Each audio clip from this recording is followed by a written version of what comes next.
Good morning, welcome to V3 news. లక్ష్యం సమాజ హితం. నేను ఎమ్మెల్యే బులెటిన్ల ముందుగా హెడ్లైన్స్ చూద్దాం. కరోనా వ్యాధిపై కంగారు పడొద్దన్న సీఎం కేసీఆర్. ఈ నెల 31 వరకు విద్యా సంస్థలు మూసివేతకు ఆదేశించిన ప్రభుత్వం.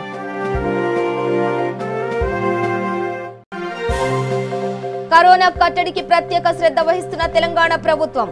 ఐసోలేషన్ చికిత్స సెంటర్ కోసం దూలపల్లి ఫారెస్ట్ అకాడమీ భవనాల పరిశీలన.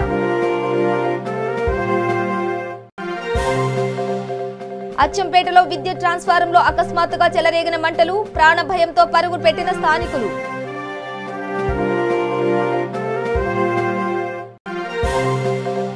శ్రీ యోగానంద లక్ష్మీ నరసింహస్వామి దేవాలయంలో ఘనంగా త్రయోదశి బ్రహ్మోత్సవాలు. స్వామి దర్శనం చేసుకుని పునీతులైన భక్తజనం.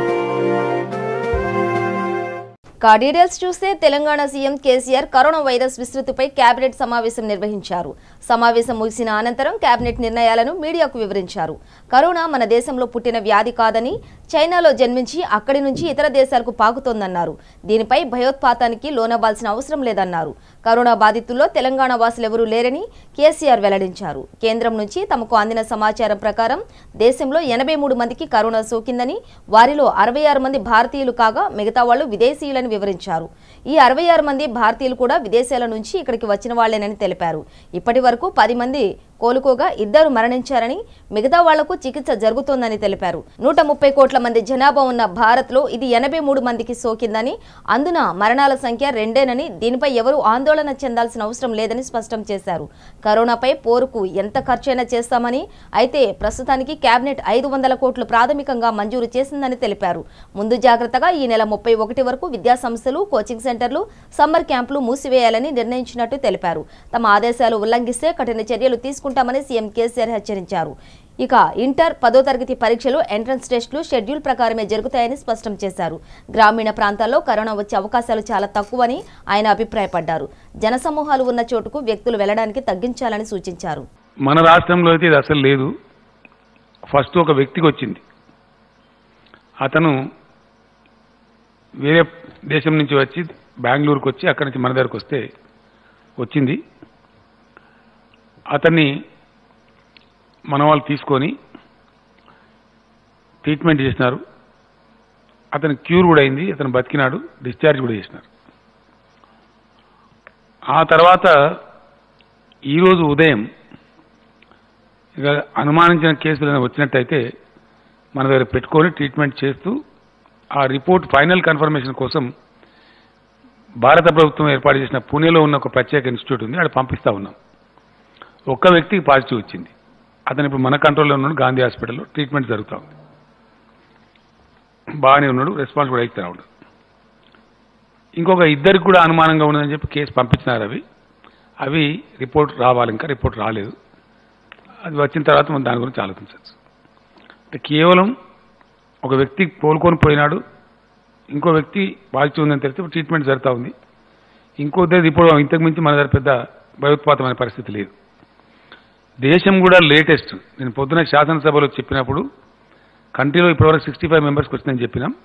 కానీ ఇప్పుడు లేటెస్ట్ ఇప్పుడు ఈవినింగ్ మాకు అందిన సమాచారాన్ని బట్టి గవర్నమెంట్ ఆఫ్ ఇండియా నుంచి 83 మందికి ఎఫెక్ట్ అయింది ఇది కంట్రీలో. ఇందులో 66 మంది మన భారతీయులు. వీళ్ళు కూడా విదేశాల నుంచి వచ్చిన భారతీయులు, మన దేశస్తులు కాదు. ఎంటైర్ 83 మంది కూడా విదేశం నుంచి వచ్చినోడే, ఒక్కరు కూడా మనవాడు కాదు. 66 మంది భారతీయులు, 17 మంది ఫారినర్స్, విదేశీయులు. ఇందులో 10 మంది కోలుకున్నారు ట్రీట్మెంట్ చేస్తే. 2 మాత్రం చనిపోయినరు. మిగతా వాళ్లకు ట్రీట్మెంట్ జరుగుతూ ఉంది. కాబట్టి ఇంత పెద్ద 130 కోట్ల మంది ఉండే దేశంలో వచ్చింది కేవలం 83 మందికే ఇది సోకింది. అందులో 2 మాత్రమే చనిపోయినారు. కాబట్టి అంత మనం భయోత్పాతం చెంది పెద్ద గందరగోళం కావాల్సినటువంటి అవసరం కానీ మరొకటి కానీ లేదు. ఇష్యూ ఏంటంటే ఈ వైరస్ ఒక వ్యక్తి నుంచి చాలా మందికి ప్రబలే ఆస్కారం ఉంటుంది. ఆ చాలా మంది నుంచి మళ్ళీ చాలా మందికి ప్రబలేటువంటి ఆస్కారం ఉంటుంది. కాబట్టి ముందు జాగ్రత్త చర్యలు, ఇవి ఓన్లీ ప్రికాషనరీ మెజర్స్. ఇది ఉత్పాతం వచ్చి పడ్డది, మనం ఇది పిడిగచ్చి పడ్డది, పెద్ద భయంకరమైన పరిస్థితిలో ఉన్నామని తీసుకునే చర్యలు కానే కావు. ఇవి ఓన్లీ ప్రికాషనరీ మెజర్స్ అండ్ ముందు జాగ్రత్త చర్యలు మాత్రమే. అందువల్ల ఎవరు కూడా దీనికి బెంబేలెత్తి భయపడి కన్ఫ్యూజ్ కావాల్సినటువంటి అవసరం లేదు. ట్రిక్కీ సిచ్యువేషన్ ఏంటంటే, కొంచెం తమాషా పరిస్థితి ఏంటంటే, జనసమ్మర్దం ఎక్కువ ఉన్న కాడికి మంది పోవద్దు. మనల్ని మనం కాపాడుకోవాలంటే జనసమ్మర్దం నుంచి కొంచెం పక్కకు జరిగి ఉండటం అనేది చాలా ముఖ్యమైనటువంటి అంశం, దీనిలో అతి ముఖ్యమైనటువంటి. అందుకోసమే ఇప్పుడు మనం తీసుకుంటున్న ఈ స్టెప్స్ కూడా మన పక్కన ఉండే పొరుగు రాష్ట్రాలు, కర్ణాటక కావచ్చు, అట్లానే మహారాష్ట్ర కావచ్చు, వాళ్ళు కొన్ని స్టెప్స్ తీసుకున్నారు. అట్లానే ఇలా ఒరిస్సా రాష్ట్రం వాళ్ళు కొన్ని స్టెప్స్ తీసుకున్నారు. ఢిల్లీ ప్రభుత్వం కూడా వాళ్ళు కొన్ని స్టెప్స్ తీసుకున్నారు. గవర్నమెంట్ ఆఫ్ ఇండియా కూడా ఎప్పటికప్పుడు సూచనలు, సలహాలు అందిస్తూ ఉన్నది. ఇవన్నీ కూడా జరుగుతూ ఉన్నాయి. కాబట్టి దాని దృష్ట్యా మనం కూడా తప్పకుండా ప్రికాషనరీ మెజర్స్ కింద, ముందు జాగ్రత్త చర్యల కింద ఈ చర్యలు తీసుకుంటా ఉన్నాం. ఇప్పుడు క్యాబినెట్ ఈ డెసిషన్ తీసుకున్నది. మొట్టమొదటగా ఈ కరోనా వైరస్, దీనికి సంబంధించి ఏ రకమైన సిచ్యువేషన్ అయినా సరే ఎదుర్కోవడానికి ప్రభుత్వం మరియు ఆరోగ్య శాఖ సంపూర్ణంగా సర్వసన్నద్ధంగా ఉంది. ఆర్థికంగా దీనికి ఎంత డబ్బైనా ఖర్చు పెట్టాలని నిర్ణయించినాం. ప్రపంచానికి మహమ్మారిలా దాపరించిన కరోనాను ఎదుర్కోవడానికి తెలంగాణ ప్రభుత్వం ముందు జాగ్రత్తగా మరో ఐసోలేషన్ చికిత్స సెంటర్ కోసం దూలపల్లి ఫారెస్ట్ అకాడమీలో భవనాలను మేడ్చల్ జిల్లా collector Venkateswarlu, RDO, revenue, police అధికారులు పరిశీలించారు. పచ్చని చెట్లు, ఆహ్లాదకరమైన వాతావరణంతో జనస్రవంతికి దూరంగా ఉన్న దూలపల్లి ఫారెస్ట్ అకాడమీలో ఉన్న భవనాలు అయితే కరోనా అనుమానం ఉన్న వ్యక్తులకు చికిత్సకు అనుకూలంగా ఉంటాయనే ఉద్దేశంతో పరిశీలించినట్లు తెలుస్తోంది.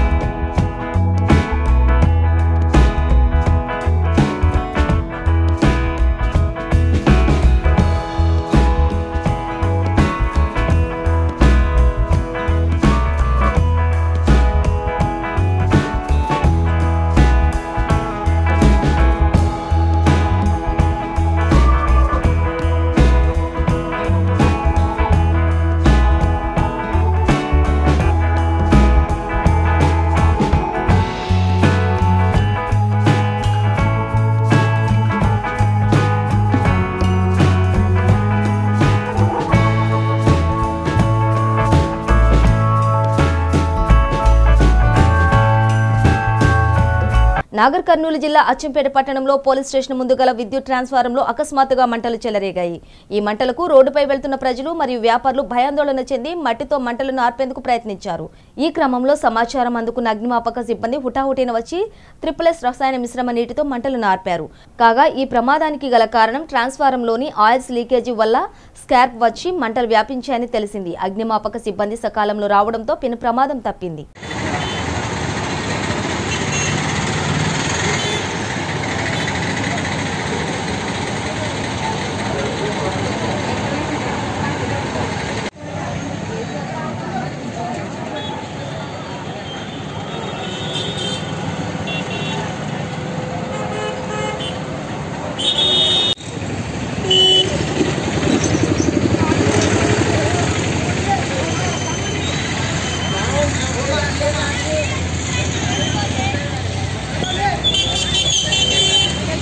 రాజన్న సిరిసిల్ల జిల్లా గంభీరావుపేట మండల కేంద్రంలోని మాల మహానాడు ఆధ్వర్యంలో మాల జనసమితి పోస్టర్ ఆవిష్కరించడం జరిగింది. ఉస్మానియా ఆడిటోరియంలో జరిగే ఆవిర్భావ సభను అందరూ ప్రజాసంఘ నాయకులు హాజరై మన హక్కుల కొరకు మనవంతు పోరాటం చేయవలసిన బాధ్యత ఉందని ఆయన కోరారు. ఉస్మానియా ఆడిటోరియంలో అందరూ పెద్ద ఎత్తున ప్రజా సంఘాల నాయకులు అందరూ పాల్గొనవలసిందిగా కోరుచున్నాము.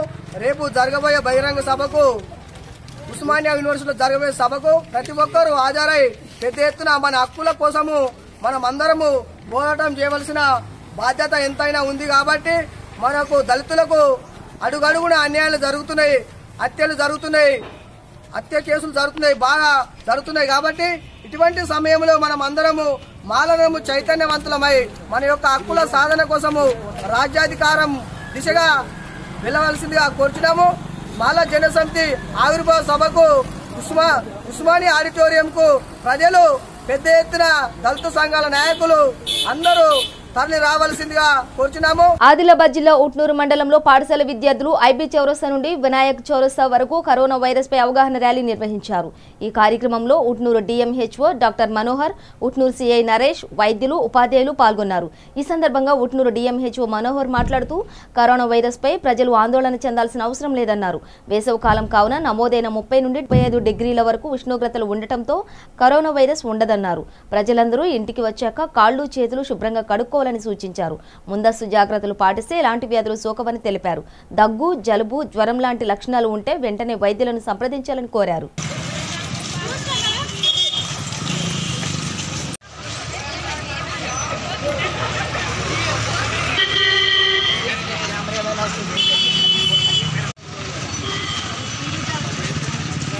ఈరోజు ఉట్నూరు పట్టణంలో భారీ ఎత్తున వివిధ స్కూళ్ళ నుంచి వచ్చిన పిల్లలతోటి, ఉపాధ్యాయులతోటి, వివిధ డిపార్ట్మెంట్లతో వచ్చేసి భారీ బహిరంగ సభను కరోనా వైరస్ పైన అవగాహన సదస్సు నిర్వహించడం జరిగింది. చాలా సంతోషకరం. సో ఇది సోషల్ రెస్పాన్సిబిలిటీ కూడా, ప్రతి ఒక్కళ్ళు కూడా సోషల్ రెస్పాన్సిబిలిటీ ఫీల్ అయిపోయి అందరూ వచ్చేసి పార్టిసిపేట్ చేసి అవగాహన కలిగించడం, ప్రజలలో దీనిపైన కరోనా ఏదైతే ఉందో ఇప్పుడు మహమ్మారి మన ప్రపంచవ్యాప్తంగా అందరినీ భయపెట్టడం జరుగుతుంది. మరి ఈ కరోనా గురించి అపోహలు, ఎన్నో అనుమానాలు ఉన్నాయి కాబట్టి అనుమానాలు తొలగించినట్టు భయాందోళన గురి కాకుండా ఈ అవగాహన పనికొస్తుందని మేము భావిస్తున్నాం. నిజంగా కూడా మనము ఏదైతే అంత భయపడుతున్నామో అంత భయపడాల్సిన అవసరం లేదు. సింపుల్గా prevention is better than cure. మనము నివారణే బెటర్ చర్య. దీనికి ట్రీట్మెంట్ లేదు కానీ మనం సింపుల్గా దీన్ని నివారించుకోవచ్చు. అంటే వ్యక్తిగత పరిశుభ్రత లైక్ హ్యాండ్ వాషింగ్, తుంపర్లు, ఫ్లూ లైక్ సిమ్టమ్స్ ఉన్న వాళ్ళ దగ్గర, జలుబు, దగ్గు ఉన్న వాళ్ళ దగ్గర ఒక 2 మీటర్ల దూరంలో ఉండి మాట్లాడము, వాళ్ళతో హగ్ చేయకపోవడము, ఇలాంటి చిన్న చిన్న టిప్స్ పాటించడం వల్ల వాళ్ళ తప్పిపోయి మనకు కరోనా ఉన్నా కానీ రాకుండా ఉంటుంది. ఇంకోటి మెయిన్ ఇంపార్టెంట్ అంటే ఇది మనకు హీట్ సెన్సిటివ్ వైరస్. 30 డిగ్రీల కన్నా ఎక్కువ ఉంటే ఈ వైరస్ వాతావరణంలో బతకడానికి అవకాశం లేదు. కాబట్టి మనకి ఇప్పుడున్న 35 డిగ్రీస్ ఎబో ఉంటుంది మన దగ్గర టెంపరేచర్. కాబట్టి ఈ వైరస్ కూడా మనకు ఈ వాతావరణంలో ఎదగదు. వరంగల్ రూరల్ జిల్లాలోని ఆత్మకూరు మండలం సర్వసభ్య సమావేశం మండల పరిషత్ కార్యాలయంలో మండల పరిషత్ అధ్యక్షురాలు మార్కా సుమలత అధ్యక్షతన జరిగింది. ఈ సభలో ఎండీఓ నర్మదా మాట్లాడుతూ ఎంపీటీసీలు, సర్పంచ్లు నిర్మాణాత్మకంగా వ్యవహరించి అభివృద్ధిలో పాలు పంచుకోవాలని అన్నారు. సభలో ఎంపీటీసీ సభ్యుడు కమలాపురం రమేష్ మాట్లాడుతూ గ్రామాల్లో సక్రమంగా కరెంటును అందించాలని ట్రాన్స్కో రవీందర్ను కోరారు.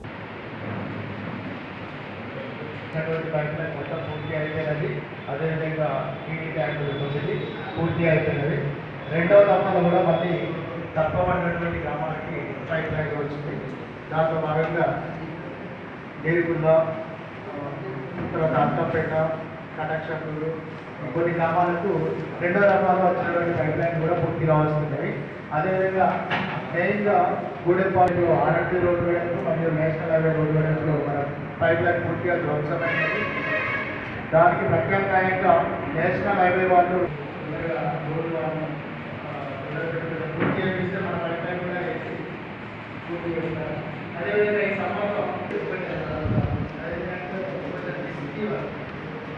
ప్రతి హౌస్లో వెళ్ళడానికి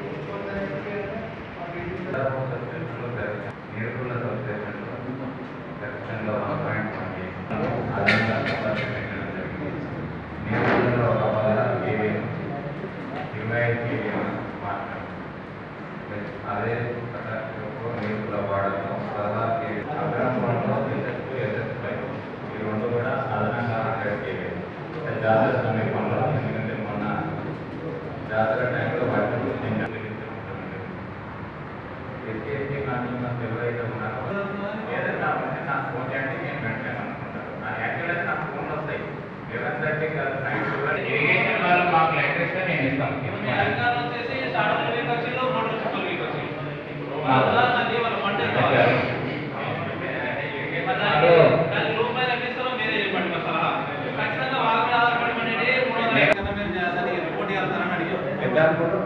గ్రామంలో నెలవారీ బిల్లు హౌస్ పర్పస్లో కట్టేది నెలవారీ కోసం బిల్లు ఏదైనా ఏర్పాటు చేయండి. అది పైకి మా చేతిలో కూడా లేదు, మేము పైకి పంపినాము. సేవ్ అవుతుంది. మన ఊళ్ళో సబ్సిడీ ఉన్న అందరినీ మోటివేట్ చేసి కట్టేసాం. 5 ఏళ్ళు అయితే కాబట్టి దాని సొల్యూషన్ చెప్తలేరంటే ఏం చెప్పాలి? ఎవరితో సమానం చెప్పాలి? ప్రపోజల్ అయితే మేము జనాలకు రెస్పాన్సిబిలిటీ పేట్ బషీరాబాద్ పిఎస్ పరిధిలో అంగడిపేటలో నివాసం ఉంటున్న ఆటో డ్రైవర్ సురేష్ తన కూతురు వైష్ణవిని కొంపల్లిలో ఉన్న శివశివాని కళాశాలలో డిగ్రీ మొదటి సంవత్సరం చదివిస్తున్నాడు. వైష్ణవి రోజు మాదిరిగానే కాలేజీకి వెళ్లింది. సాయంత్రం కాలేజీ నుండి ఇంటికి రాలేదు. తల్లిదండ్రులు వైష్ణవి ఫోన్కు కాల్ చేయగా స్విచ్ ఆఫ్ రావడంతో ఆందోళన చెంది కాలేజీ యాజమాన్యంను సంప్రదించారు. కాలేజీకి వెళ్లలేదని తెలిసి చుట్టుప్రక్కల గాలించి తండ్రి సురేష్ రాత్రి పోలీసులను ఆశ్రయించాడు. ఫిర్యాదు స్వీకరించిన పేట్ బషీరాబాద్ పోలీసులు మిస్సింగ్ కేసు నమోదు చేసుకుని దర్యాప్తు చేస్తున్నారు.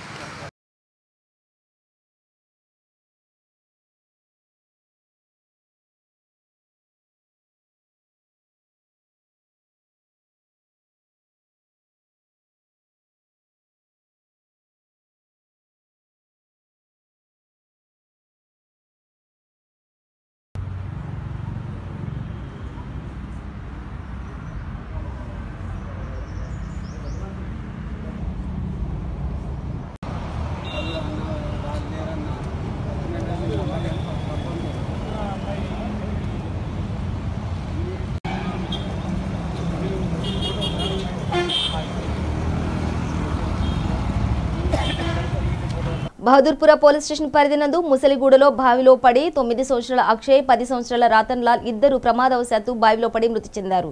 పోలీసులు సంఘటన స్థలానికి చేరుకుని మృతదేహాలను పోస్టుమార్టం నిమిత్తం ఉస్మానియా హాస్పిటల్కు తరలించారు.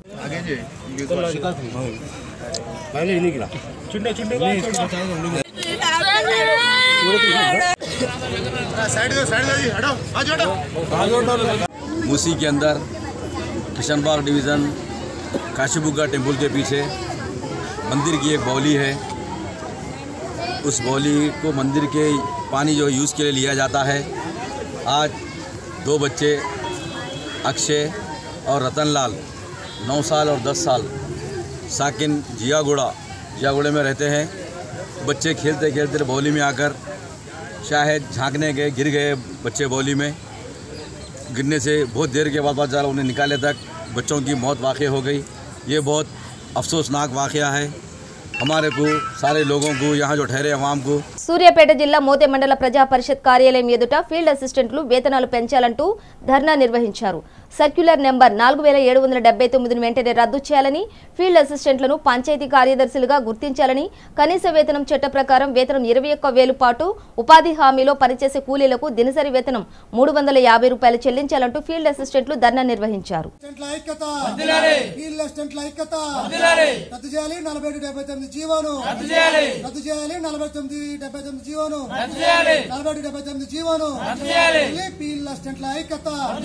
ప్రభుత్వ మండి వైఖరి నశించాలి, ప్రభుత్వ మండి వైఖరి నశించాలి, ప్రభుత్వ మండి వైఖరి ఫీల్డ్ అసిస్టెంట్ల ఐక్యత, ఫీల్డ్ అసిస్టెంట్ల ఐక్యత 4779 జీవోను 4779 జీవోను. ఆదిలాబాద్ జిల్లా బజార్ హత్నూర్ మండలంలో గాలి దుమారంతో కూడిన వర్షం బీభత్సం సృష్టించింది. 10 నిమిషాల పాటు కొనసాగిన ప్రకృతి బీభత్సంతో పంటలు, విద్యుత్ స్తంభాలు, చెట్లు నేల కొరిగాయి. ఇంటిపై రేకులు ఎగిరిపోయాయి. బజార్ హత్నూర్ మండలంలో బోస్రా, ధర్మపురి, మాడుగుడ, అనంతపూర్, కొల్హారి గ్రామాలలో ప్రకృతి బీభత్సం సృష్టించింది. అదృష్టవశాత్తు ఎలాంటి ప్రాణహాని జరగలేదు.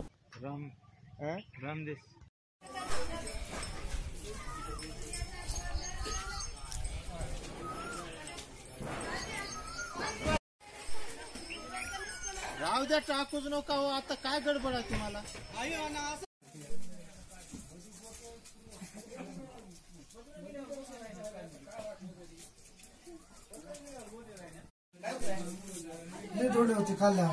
రేకులు మొత్తం గాలితో లేచిపోవడం జరిగింది.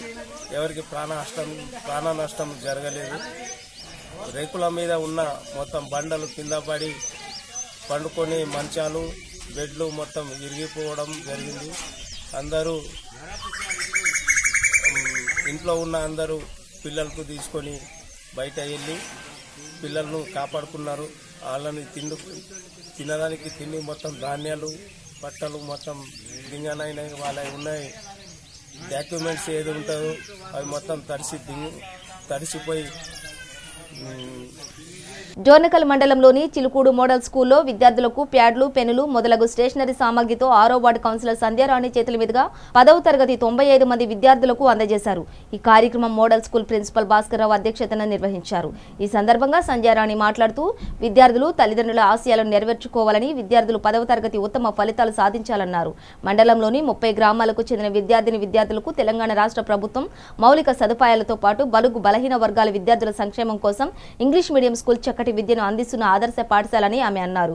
పాఠశాలల్లో చదివే విద్యార్థులకు మండలంలో ఉత్తమ ఫలితాలు సాధిస్తే వారికి ప్రత్యేకంగా 5,116 రూపాయల పారితోషికం ఇస్తామన్నారు. ఈ కార్యక్రమంలో లాయర్ రమేష్, ప్రిన్సిపల్ భాస్కర్రావు తదితరులు పాల్గొన్నారు. రాజన్న సిరిసిల్ల జిల్లా ముస్తాబాద్ మండల కేంద్రంలో గల ప్రభుత్వ జిల్లా పరిషత్ పాఠశాల 10వ తరగతి విద్యార్థులకు వీడ్కోలు సమావేశం నిర్వహించారు. ఈ సందర్భంగా పలువురు విద్యార్థులు మాట్లాడుతూ గత 10 సంవత్సరాల నుండి కలిసిమెలిసి ఉన్న స్నేహబంధాలను గుర్తు చేసుకుని ఆటపాటలతో వీడ్కోలు వేడుకలను జరుపుకున్నారు. ఈ కార్యక్రమంలో గ్రామ సర్పంచ్ సుమతి, ఎంపీపీ శరత్రావు, జెడ్పీటీసీ గుండా నర్సయ్య, పాఠశాల కమిటీల సభ్యులు, పాఠశాల ప్రధానోపాధ్యాయులు విఠల్ నాయక్, పలువురు ఉపాధ్యాయులు పాల్గొన్నారు.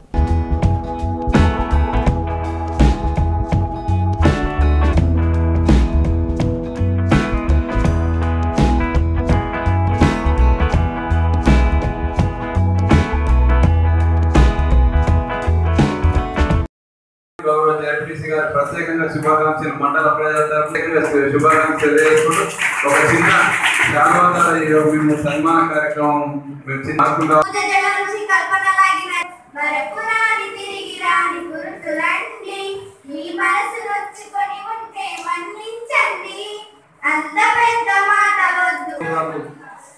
శ్రీమతి గంట సుమతి మేడం గారికి, అట్లాగే మన మండల పరిషత్ అధ్యక్షులైనటువంటి మిత్రులు శ్రేయోభిలాషి శ్రీ నర్సన్న గారు, అట్లాగే మన ఎంపీటీసీ మంజులా నరసింహులు గారికి, మన ఎస్ఎంసీ చైర్మన్ పరశురామ సార్ గారికి, మన స్థానిక వార్డు మెంబర్ అయినటువంటి వెంకటేష్ గారికి, మండల కోఆప్షన్ సభ్యులైనటువంటి షాదుల్ పాప గారికి నా యొక్క నమస్కారాలు. విద్యార్థులకు నా యొక్క ఆశీస్సులు, ఉపాధ్యాయ మిత్రులకు నా యొక్క నమస్కారాలు.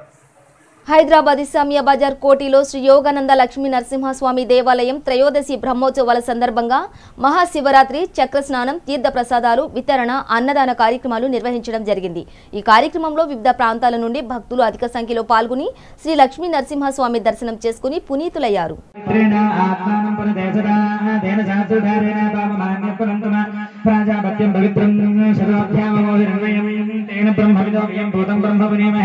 इंद्रस्य नैते सामापरातो सोमस्वस्त्यावरण समीच्य यमो राजा प्रभुनाभिपुनात्मा जातवेदा मूर्ति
కర్నూలు జిల్లా నంద్యాలలో స్థానిక సంస్థల ఎన్నికల నుంచి తప్పుకోకపోతే మీ అంతు చూస్తామంటూ బీజేపీ అభ్యర్థులను అధికార పార్టీ నాయకులు పోలీసుల ద్వారా బెదిరింపులకు గురి చేస్తున్నారని బీజేపీ నాయకులు ఆరోపిస్తున్నారు.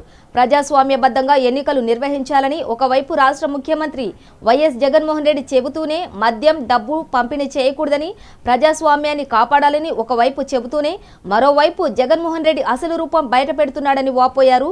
తన పార్టీ కార్యకర్తలను రెచ్చగొడుతూ ఎమ్మెల్యేలతో పోలీసులను ఇండ్లపైకి పంపించి టీడీపీ బీజేపీ నాయకులపై కక్ష సాధింపుతో నామినేషన్ విత్డ్రా చేసుకోవాలని వేధిస్తున్నారని బీజేపీ నాయకులు మీడియా ముందుకు వచ్చి ఆరోపిస్తున్నారు. కర్నూలు జిల్లా నంద్యాల అసెంబ్లీ నియోజకవర్గం పరిధిలోని నంద్యాల గోస్పాడు మండలాల్లో 12 ఎంపీటీసీలకు 2 జెడ్పీటీసీలకు బీజేపీ పార్టీ నాయకులు నామినేషన్ వేయడం జరిగింది.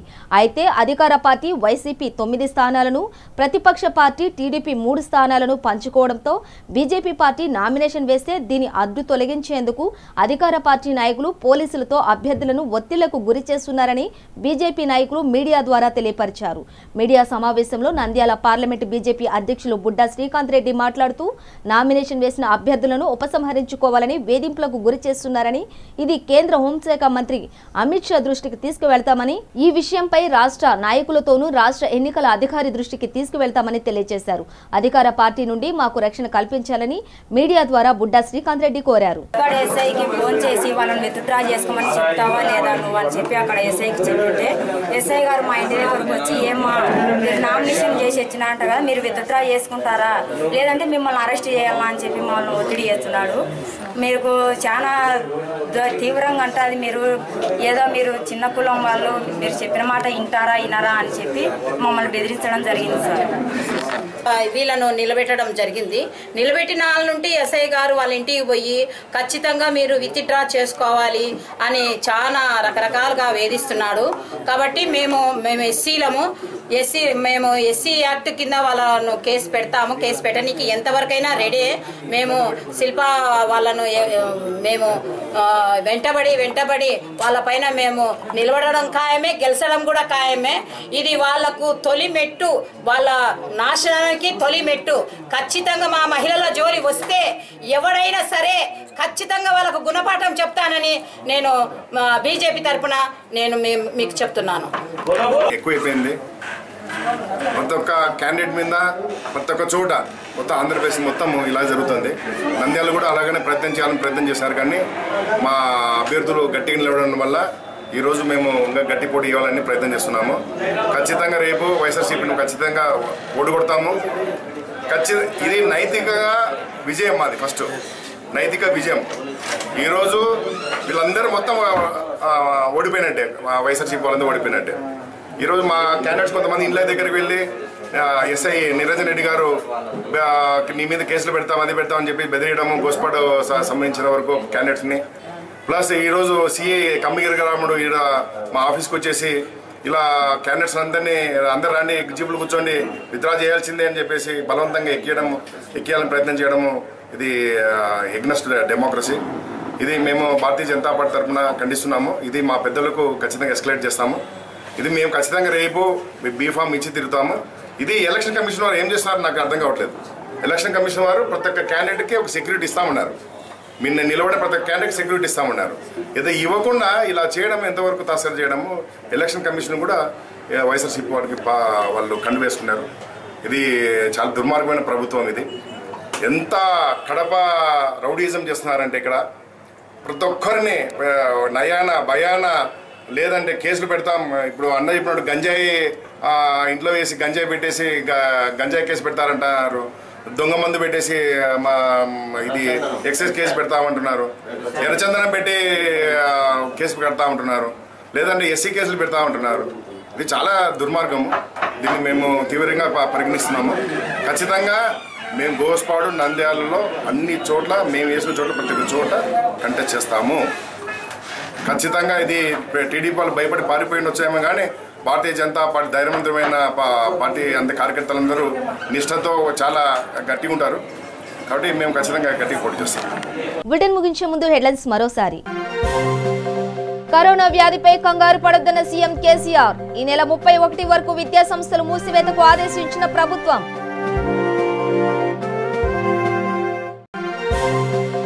కరోనా కట్టడికి ప్రత్యేక శ్రద్ధ వహిస్తున్న తెలంగాణ ప్రభుత్వం. ఐసోలేషన్ చికిత్స సెంటర్ కోసం దూలపల్లి ఫారెస్ట్ అకాడమీ భవనాల పరిశీలన.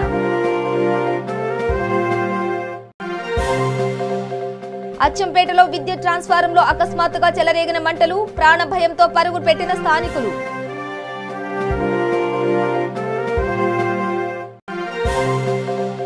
శ్రీ యోగానంద లక్ష్మీ నరసింహస్వామి దేవాలయంలో ఘనంగా త్రయోదశి బ్రహ్మోత్సవాలు. స్వామి దర్శనం చేసుకుని పునీతులైన భక్తజనం. ఇవి బులెటిన్ విశేషాలు. మరింత సమాచారం కోసం చూస్తూనే ఉండండి. V3 న్యూస్, లక్ష్యం సమాజహితం.